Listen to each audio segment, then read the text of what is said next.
এবার বুঝতে পারছেন সৌদি আরব কেন চুপ ছিল? এই যে ইসরায়েল গাজা ফিলিস্তিনের উপরে বছর পর বছর অত্যাচার করছে, সৌদি আরব কেন চুপ ছিল?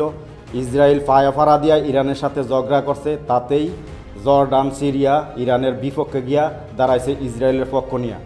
এবং কি ইরানের কিছু গাদ্দার আছে, এগুলো ইসরায়েলের পক্ষে কাজ করতেছে।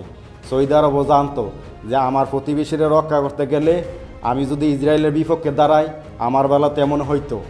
সেই জন্যে সৌদি আরব চুপ ছিল।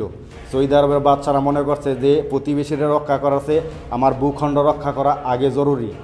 এখানে আল্লাহর ঘর আছে, আল্লাহ রাসুলের ঘর আছে, সেই জন্যে চুপ ছিল। কারণ জানে যে মুসলমান হইল গাদ্দার আর মুনাফিক, যে কোনো সময় পল্টি নিয়ে নিব। এখন যেরকম ইরানের বিরুদ্ধে তার প্রতিবেশীরা দাঁড়ায় গেছে গা, সৌদি আরবের বিরুদ্ধে দাঁড়াই লইলে, সৌদি আরবের লোকজনরে উস্কাইয়া দিল লইলে, সেই জন্য সৌদি আরবের বাদশারা চুপ ছিল।